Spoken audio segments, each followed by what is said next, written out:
برادران اسلام، السلام علیکم ورحمۃ اللہ وبرکاتہ۔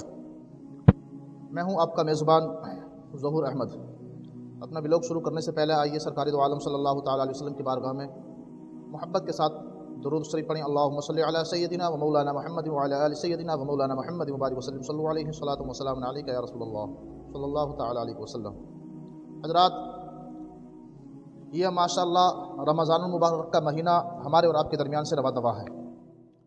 اس پر میں کافی گفتگو کر چکا ہوں۔ یہ بھی ہمارے اور آپ کے درمیان سے رحمت کا عشرہ گزرا ہے، اب یہ مغفرت کا عشرہ چل رہا ہے۔ اللہ تبارک و تعالیٰ کی بارگاہ میں دعا ہے خالق کائنات اس عشرے کے صدقے میں ہم سب کی، ہمارے والدین کی مغفرت فرمائے۔ حضرات، رمضان المبارک کا ہر لمحہ ہمارے لیے بڑا قیمتی ہے، ہر لمحہ ہمارے لیے برکتیں لے کر آ رہا ہے، ہر لمحہ ہمارے لیے رحمتیں لے کر آ رہا ہے۔ آج میں آپ کو بتاؤں گا کہ رمضان المبارک کے مہینے کو ہم لوگ جس طرح سے گزار دیتے ہیں غفلت میں، اس طرح سے گزارنے سے ہمارے اوپر کتنی بڑی پریشانی آ سکتی ہے۔ رمضان المبارک کے مہینے میں جس طرح سے اللہ تبارک و تعالی ہمیں ثواب ہر نیکی کا زیادہ عطا فرماتا ہے، اسی طرح گناہ اگر ہم ایک گناہ کرتے ہیں تو روایت میں آتا ہے کہ 1 سال کے اعمال برباد کر دیے جاتے ہیں۔ حضرت سیدنا مولا علی مشکل کشا رضی اللہ تعالیٰ عنہ قبرستان سے گزر رہے ہیں، قبر کی طرف گئے، قبر کے اندر سے ایک آواز آئی۔ آواز کیا تھی؟ قبر کے اندر سے آواز آ رہی تھی کہ اے علی مجھے بچاؤ، میں عذاب میں مبتلا ہوں، آگ کے اندر جل رہا ہوں، جھلس رہا ہوں، میری قبر کو آگ کا گڑھا بنا دیا گیا ہے، جہنم کا گڑھا بنا دیا گیا ہے۔ اے علی، آگ مجھے اوپر سے نیچے سے لپیٹے ہوئے ہے، میری مدد کیجیے۔ حضرت مولا علی مشکل کشا رضی اللہ تعالیٰ عنہ اس کے لیے دعا کے لیے ہاتھ اٹھاتے ہیں، عرض کرتے ہیں کہ اے خالق کائنات، اے غفور الرحیم، اے مالک مولا، اس پر رحم فرما۔ اللہ تبارک و تعالیٰ ارشاد فرماتا ہے کہ اے علی اس کے لیے دعا مت کرو۔ حضرت علی رضی اللہ تعالیٰ عنہ نے عرض کی کہ مولا اس کے لیے میں دعا کیوں نہ کروں؟ آخر کون ہے یہ بندہ؟ کون سا ایسا گناہ کیا ہے؟ تو خالق کائنات نے ارشاد فرمایا کہ اے علی یہ وہ بندہ ہے کہ جو دن میں تو روزہ رکھتا تھا لیکن رات میں گناہ کرتا تھا۔ اللہ اکبر کبیرہ، یعنی دن میں روزے سے رہنا اور رات میں گناہ کرنا۔ آج کل ہمارے نوجوانوں کا حال بھی یہی ہے، دن میں روزہ رکھتے ہیں، رات کے اندر رات اپنی گناہوں میں گزارتے ہیں۔ کوئی کرکٹ کھیل رہا ہے، کوئی موویز دیکھ رہا ہے، کوئی محلے کے اندر شور مچاتا پھر رہا ہے نوجوان، دوسرے جو گھروں کے اندر سو رہے ہیں وہ بھی پریشان ہیں۔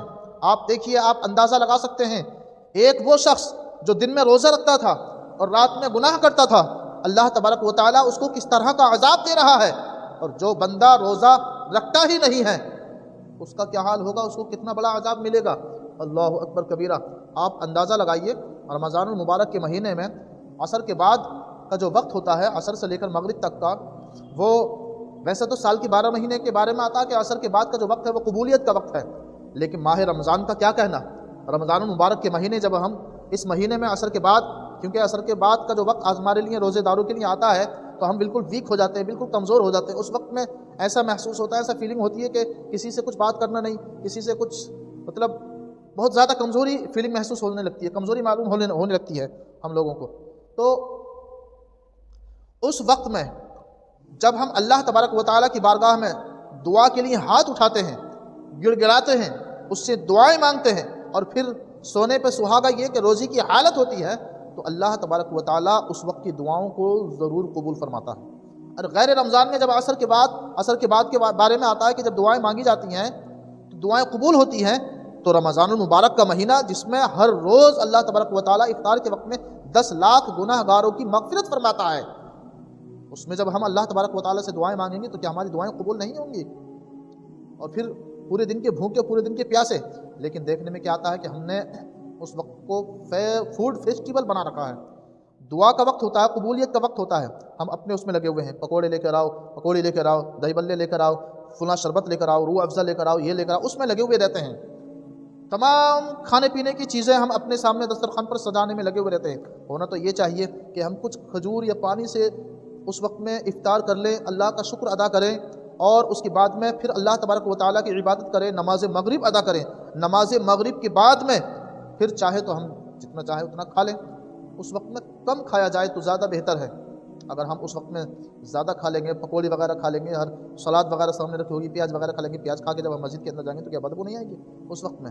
تو ضروری ہے کہ کچھ تھوڑا کھا لیں، کھانے کے بعد میں ہم اللہ تبارک و تعالیٰ کی عبادت و ریاضت کریں، اس کے بعد میں ہم جتنا چاہیں اتنا کھا لیں۔ اب یہاں پر یہ سوال ہوتا ہے کہ بھوک لگے گی تو ہمارا ذہن جو ہے کھانے کی طرف ہوگا، تو کیا نماز اس وقت میں؟ تو میرے بھائیوں، بالکل کھانے کے لیے منع نہیں، آپ کھائیے، لیکن کم سے کم آپ اتنا کھائیے کہ آپ عبادت بھی کر سکے۔ لیکن بہت سے ہمارے نوجوان، بہت سے ہمارے کیا کرتے ہیں، افطار میں ہی اتنا کھا لیتے ہیں کہ ان سے چلا بھی نہیں جاتا ہے، سمجھے نہیں؟ پھر نماز کے بعد میں موقع مارتے ہیں، پھر پوری رات کھانے میں لگے رہتے ہیں۔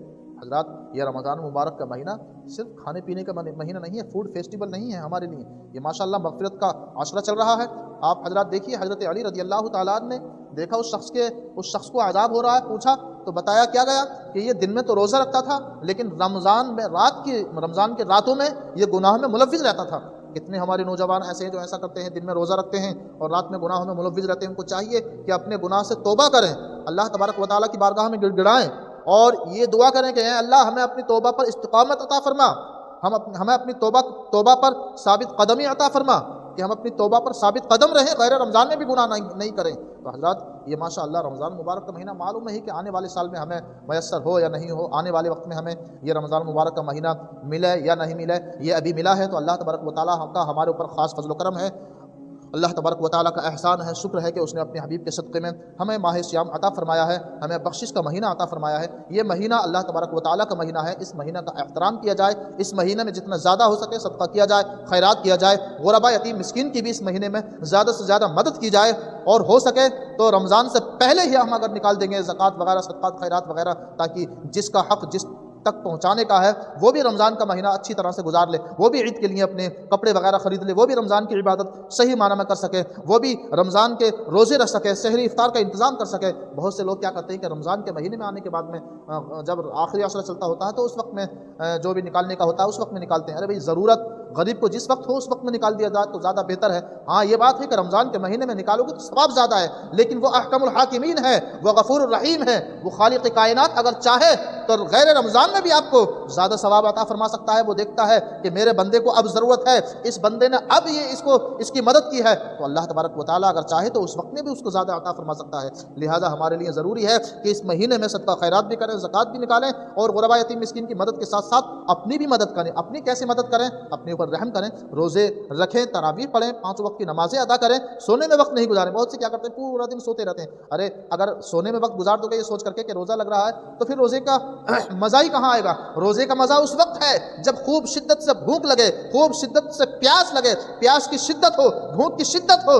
تو ہمیں غریبوں کی بھوک یاد آ جائے، ان کی پیاس یاد آ جائے، فلسطین کے بچوں کی پیاس یاد آ جائے، فلسطین کے بچوں کی بھوک یاد آ جائے۔ کتنے دن ہو جاتے ہیں ان کو کھانا نہیں ملتا، ان کو پانی نہیں ملتا۔ ہمیں تو یہ اعتماد رہتا ہے کہ ہم روزے سے ہیں، شام کو ہمیں کھانا بھی مل جائے گا، پانی بھی مل جائے گا، لیکن وہ فلسطین کے بچے جن کے والدین نے اپنی قربانی دے دی مسجد اقصیٰ کے لیے، جب مسلمانوں کا قبلہ اول ہے، مسلمانوں کے قبلہ اول کے لیے وہاں کے بزرگوں نے، وہاں کے نوجوانوں نے اپنی قربانی دے دی، وہاں پر وہ شہید ہو گئے، آج ان کے بچوں کو فاقہ ہو رہا ہے۔ تو ہمیں رمضان المبارک کا مہینہ یہ اس لیے بھی دیا گیا ہے تاکہ ہم غریبوں کی بھوک، غریبوں کی پیاس کو محسوس کر سکیں اور ہم ان کی بھی مدد کر سکیں۔